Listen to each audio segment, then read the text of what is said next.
জুলাই আন্দোলনের সময়কার ছবি নাড়িয়ে দিয়েছিল গোটা দেশকে। প্রিজন ভ্যান থেকে নামানো এক কিশোর বাংলাদেশ ক্রিকেট দলের জার্সি গায়ে, 2 হাত সাদা রশিতে বাঁধা, হাতে কাপড়ের ব্যাগ। ছবির সেই কিশোর হাসনাতুল ইসলাম ফাইয়াজ তখন ছিলেন মাত্র 17 বছরের, ঢাকা কলেজের এইচএসসি দ্বিতীয় বর্ষের ছাত্র। ফাইয়াজরা 3 ভাই, বড় ভাই মাঝারুল ইসলাম ফাহিম এবার জাহাঙ্গীরনগর বিশ্ববিদ্যালয়ের নির্বাচনে সাধারণ সম্পাদক বা জিএস পদে বিজয়ী হয়েছেন। ফাহিম হচ্ছে আমার জ্যাঠাতো ভাই। আমাদের ফুল বংশই একদম ছোটবেলা থেকে সবাই হায়ার শিক্ষিত। ওরা ছোটবেলা থেকেই ঢাকায় থাকে এবং খুব ভালোভাবে পড়ালেখা করে এখন ও জিএস পদে হয়ে আমাদের বংশের মুখ উজ্জ্বল করেছে। আমাদের ফ্যামিলির আনন্দ মানে এলাকার মানুষেরও আনন্দ লাগে। আমাদের এলাকার একটা আমার ভাতিজা যে এই পদে আইছে,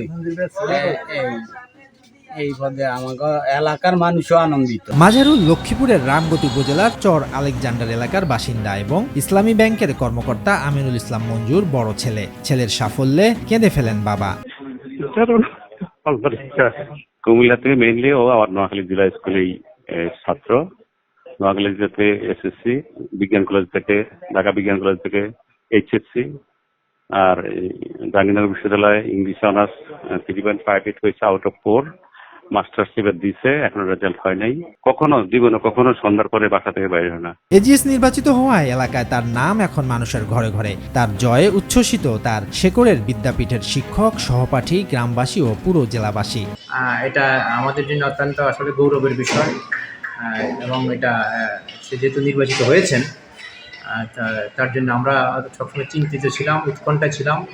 কারণ এখনকার যে রাজনীতি, এখানে যদি স্বাভাবিক গতিতে কোনো রাজনৈতিক পর্যায়ে না থাকে সেখানে মানুষের জীবন বিপন্ন হতে পারে। আমি যতটুকু জানি ওনার বিষয়ে, উনি ছোটবেলা থেকে মেধাবী স্টুডেন্ট, এমন অনেক ট্যালেন্ট। তারপরে জাহাঙ্গীরনগর বিশ্ববিদ্যালয়ে উনি অনেক ফেমাস, যা ওই ফেমাসের কারণেই উনি আজ জিএস পদে জয়ী হয়েছেন। আর আমরা ফলাফল দেখার জন্য সেই বিকেল থেকেই টেলিভিশনের সামনে অনেক সবাই মিলে উপস্থিত হয়ে তার ফলাফল দেখার আশায় বসেছিলাম। ইনশাআল্লাহ আমরা জয়ী হয়ে খুব খুশি এবং আনন্দিত। মাঝার মেধাবী হওয়ার পাশাপাশি দুর্দান্ত সাহসী এবং কৌশলী। পড়ালেখা, সাংগঠনিক কার্যক্রম, গান সবকিছুতেই সমান পারদর্শী ছিলেন। জুলাই আন্দোলনের শুরু থেকেই তিনি সক্রিয় ছিলেন। গণ অভ্যুত্থান পরবর্তী সময়ে শিক্ষার্থীদের স্বার্থে বিভিন্ন আন্দোলনের সামনের সারিতে ছিলেন। ওই আন্দোলনের সূত্র ধরেই গড়ে ওঠে জাবি ক্যাম্পাসে তার জনপ্রিয়তা। সবসময় আমাদের গঠনমূলক কার্যধারা অব্যাহত থাকবে, এইটি মানদণ্ড হতে পারে না। শুধুমাত্র আমাদের কার্যধারা বৃদ্ধি পাবে। আমরা এই ব্যাপারে এখানে যে জায়গাটি জোর দিতে চাই, শিক্ষার্থীরা যদি আমাদের উপর আস্থা রাখে, আমরা আমাদের আমানতদারিতার ক্ষেত্রে সর্বোচ্চ গুরুত্ব দেব।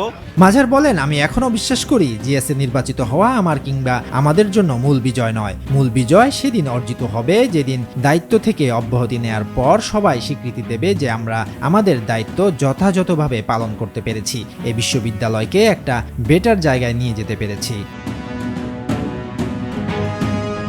শরীয়তুল্লাহ, বৈশাখী সংবাদ।